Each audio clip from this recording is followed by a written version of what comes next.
Hey guys, this is Dennis, the founder of Think Here. And this is Roth, your straight up reviewer. And this is our review of FlashForward Season 1, Episode 13. Blowback.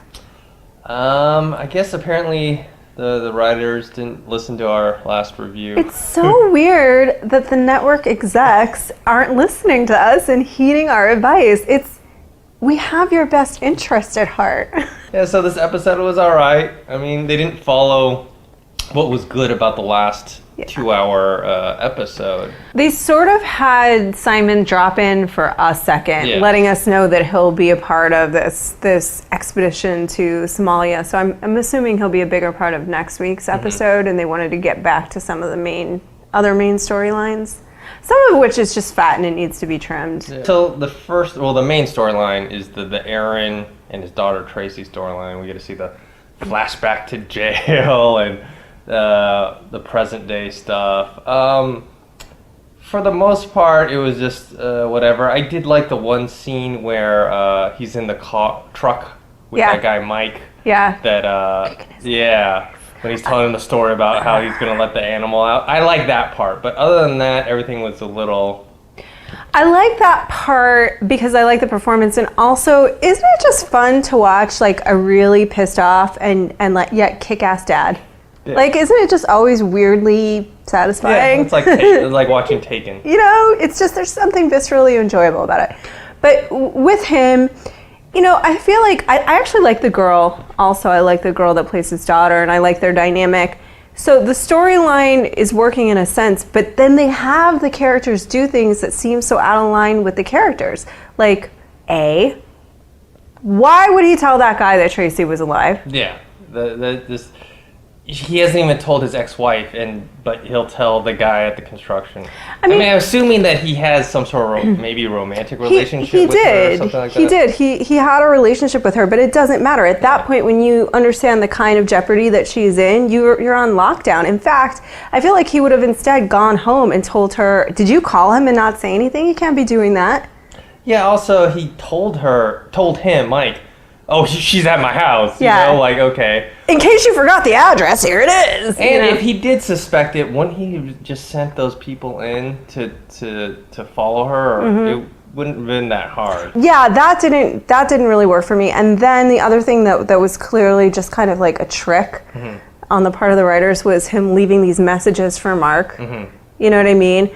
Mark, I'm investigating this specific guy. Oh, now we know whose house he's at, and we know his, it's just like, and then he calls him at the end saying, basically, just in case you didn't get it, audience, I'm going to go to Kandahar now. Yeah. And as you know, once you land in Kandahar, it's very easy to find whoever you're looking for. So the next storyline, we have the Mark and Lloyd storyline, which is also kind of odd because he basically just takes Lloyd to his house to show him his house. And it was so funny. You don't know him? Really? Like, I could almost hear an old Clint Eastwood, like, oh, no, come to my house. And then he's like, maybe if we reenact sit in my bed. I believe your shirt was off. Take off your shirt. Yeah, it just didn't make any sense of why he needed to bring him there to walk him through. But I mean, here's the thing too about the Lloyd character is that, I mean, it doesn't take him a lot to get tripped up by Mark and reveal that he knows who Dee Gibbons is, and it's like, no. You know what I mean? For a super genius. So that I thought was a kind of an awkward moment. I didn't mind the scene because I thought it did reveal some interesting things in terms of the investigation and that storyline, which is an okay storyline. But again, it's just the execution that has me. It's like, to me now, it's almost fun to watch Mark. You know what I mean? I'm like, what's he gonna do now? Well, I think what it is in terms of the execution, they're telling us, they're not showing us. They're explain, like, okay, if Dee Gibbons is this big mystery that we've heard of since the first episode, why is it the reveal of who he is executed in a conversation between two people? Yeah. Yeah. Just, oh, yeah, you know who he is. Oh, he's this guy. Right. The Dominic Moynihan, it's funny, I almost want to go watch it again and see why it worked so much better. I mean, because the character is crafted. he's got more dimensions. He's just more layered. Dominic Monaghan is also a really good actor, but these are good actors. It's not, that's not the problem, you know? And also, like, if they're gonna keep coming back to, like, they've got to pick and choose which of these storylines they're gonna use. You know, somebody made a good point where they were like, well, you need some of them to explore the ideas of what would it mean to be able to know your future versus not.